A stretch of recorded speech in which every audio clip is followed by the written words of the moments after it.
What would you like Bellair to look like? Well, I mean, I'm excited to... There's so much land here that we can work with, and so what I really am excited to do is, right now we're just going season to season. You know, we're starting to look out from that, but we're kind of got our base now, and it's starting to feel more like we can look 5 years down the road and build those rotations of like, okay, the cattle are going to be in this field for 3 years, and then it's going to be vegetables for 3 years, and then it's going to be cattle again. You know, like I want to have those rotations set up with the infrastructure in terms of the fencing and the watering and those things working together really well.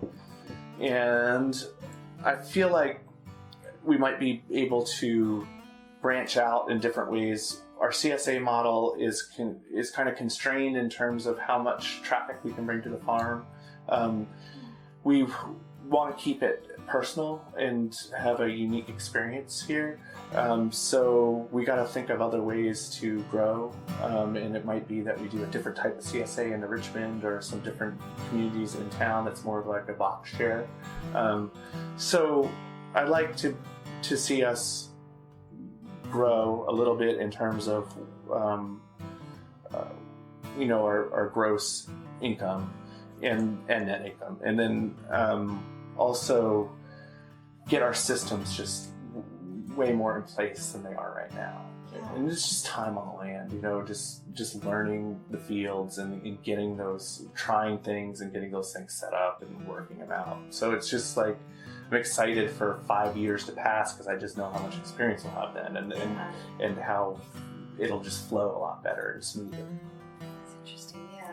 So you said you could find more of an entrepreneurial relationship here with Ms. Davis. Yeah. So is there, for example, like is there an opportunity to earn a percentage of the land over time, or a percentage of the business, and like I said, yeah, right. No, I'm happy to talk about it, and I think there's so many different types of situations you can find out there. When I started looking around for a different situation, I was surprised by how many options there were. You know, so with Cindy, what we've done is the first 3 years I signed a lease, which was very similar to what I had in Massachusetts. Okay.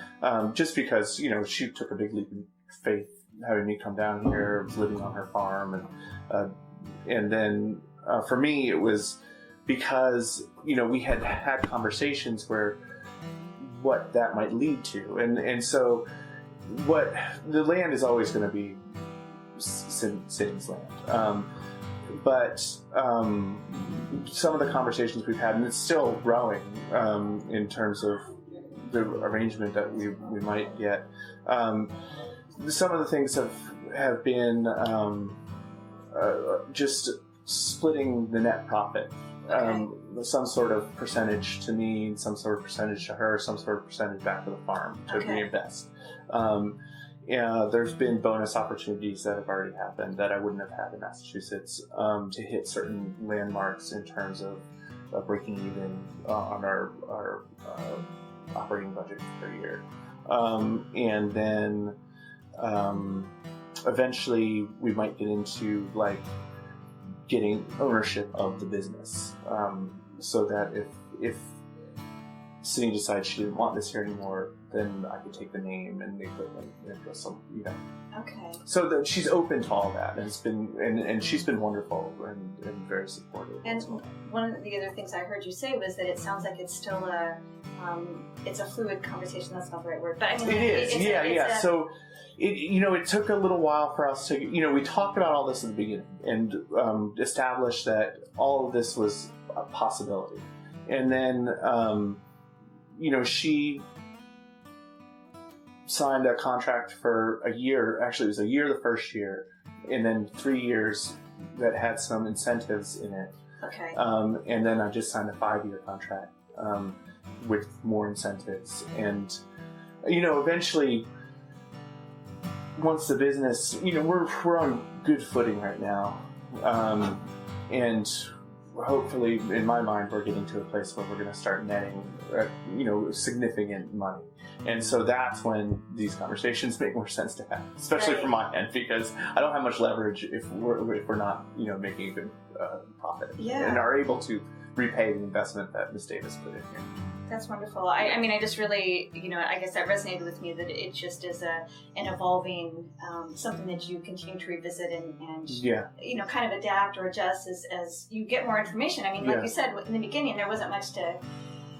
There was a lot of leap of faith on her part, on both of your parts, sure. right? And so, but now that you have this kind of background in this history, you have... Yeah, we build trust with each other. Right. And I can't say enough about how wonderful it's been to work with her. And it could go wrong on so many different levels, And so it was really important for me, and I think for her too, that we just felt kind of good about each other before we started in on this.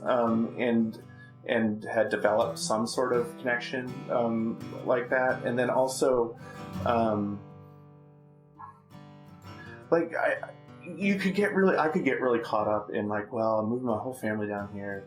I'm going to put in, however many hours a week to start something up, and then it could all fall apart next year. And what do I have? I have nothing, But you can't really think of like that, I don't think, when you're trying to start something out, because it's just never going to happen. You've got to put your trust into something, or else you're just going to spin your wheels, I feel like.